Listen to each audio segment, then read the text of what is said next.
जय श्री राम दोस्तों। आप सभी का मेरे YouTube चैनल सैंडी के फैक्ट में स्वागत है। तो दोस्तों, आज मैं आप लोगों को जो कथा बताने जा रहा हूँ यह बहुत ही रोचक है, रावण से संबंधित है। कहते हैं कि रावण अपराजेय था, अमर था, बहुत बहुत वरदान था, उसे बहुत शक्तिशाली था, बहुत प्रकांड ज्ञानी था। तो दोस्तों, ऐसा नहीं है, कुछ लोग उसको महिमा मंडित करते हैं कि बहुत ज्ञानी था। ज्ञानी इसलिए था क्योंकि उसने ब्राह्मण खून भी था उसमें, ठीक है, ब्रह्म राक्षस था वो। तो ब्राह्मण और राक्षस के योग से पैदा हुआ था, तो ज्ञानी तो होना ही था उससे। लेकिन उसने शास्त्र पुराण जो भी थे वो कंठस्थ कर रखे थे, इतना उसने शिक्षा दीक्षा लिया था। प्रतापी इसलिए था क्योंकि वरदान प्राप्त हुआ था। पहले तो उसके पिता ने ही अपनी होने वाली पत्नी, जो राक्षसी पत्नी थी, उसको वरदान दिया था, उस प्रभाव से भी। और पूर्व जन्म के श्राप जो कि है, रावण पूर्व जन्म में क्या था वो भी आपको बताया जाएगा अगले वीडियो में, या किसी और वीडियो में बता दूंगा। तो ये भी था। और दूसरा, फिर उसने तपस्या करके भगवान ब्रह्मा जी से पराक्रमी और अजय और अमरता का वरदान भी प्राप्त किया था।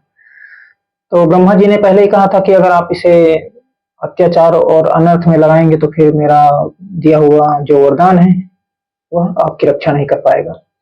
तो दोस्तों, बढ़ते हैं आगे की तरफ कि रावण जो है वह किन योद्धाओं से परास्त हुआ था। उसने भी युद्ध हारे थे, युद्ध में पराजित हुआ था, और उसका अहंकार तब चूर चूर हुआ था। तो एक बार की बात है, जब अहंकार में और तीनों लोक में विजय प्राप्त करने के उद्देश्य से सब जगह प्राप्त कर लिया था विजय, तो एक बार जो बाली थे सुग्रीव के भाई, तो वहां पहुंच गया ये युद्ध करने के लिए।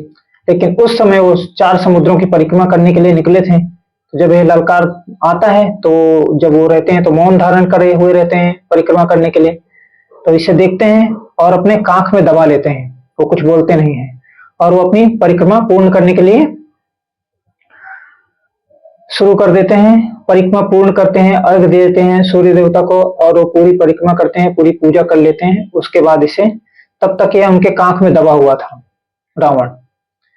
तब कांख से बाहर निकाल उनको हटाते हैं, अपना पकड़ ढीला करते हैं, उनको बाहर करते हैं, रावण को मुक्त करते हैं और पूछते हैं, हाँ तो बताइए आप किस अभिप्राय से यहाँ आए थे।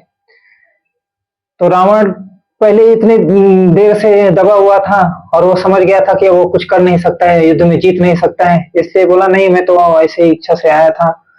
तो फिर वहां पे संधि हो जाती है, और फिर रावण वचन देता है कि मैं यहाँ पे कभी आक्रमण नहीं करूंगा, और वहां कभी आता नहीं, और मित्रता कर लेता है। जब देखता है कि जीत नहीं पाता तो मित्रता मित्रता कर लेता है, वहां से चला जाता है। फिर कभी रावण वहां पलट कर नहीं जाता। और एक बार युद्ध करने के लिए वो पाताल लोक में जाता है, तो वहां राजा बलि थे, दैत्यराज।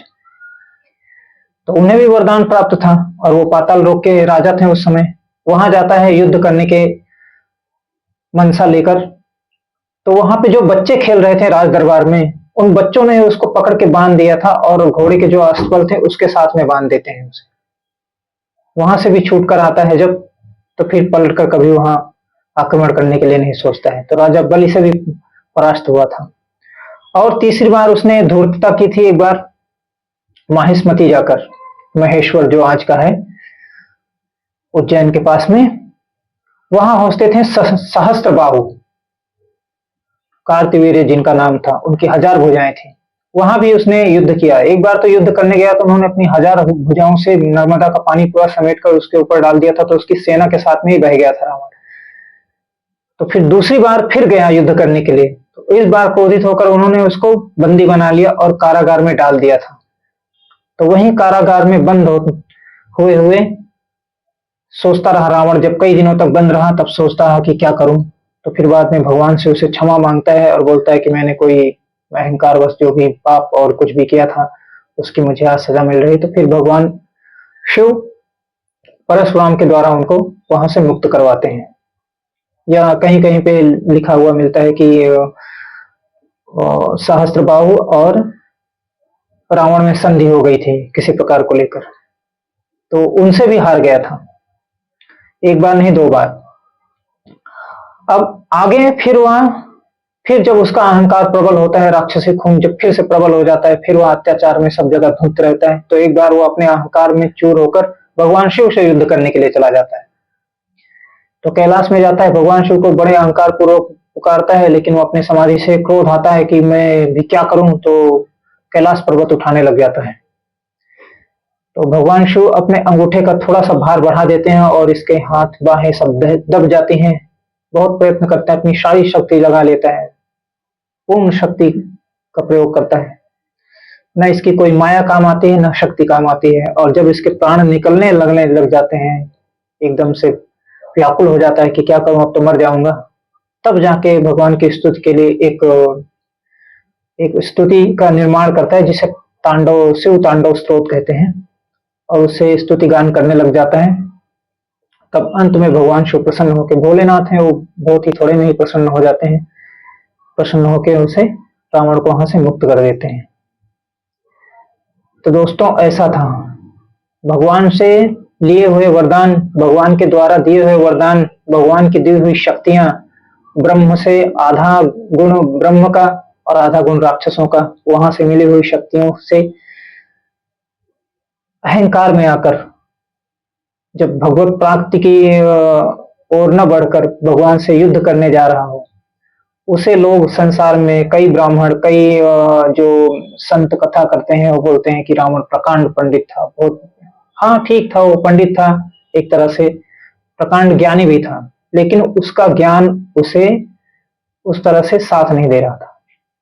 जहां पे उसका जो ज्ञान है और उसके जो वरदान थे, वहां पर तो काम कर जाते थे, कि जहां ये शक्तियां नहीं होती थी, ब्रह्मा विष्णु महेश ऐसा, तो वहां पे तो शक्तियां काम कर जाती थी। लेकिन जब ये अपने, जहां से इन शक्तियों का स्रोत है, जहां से इन्होंने शक्तियां प्राप्त की हैं, वहां पर जब ये जाता था तो असफल हो जाता था। एक बार तो धनुष उठाने भी गया था, वहां पे भी इसका अहंकार भंग हुआ था। और ऐसे कई किस्से हैं रावण के।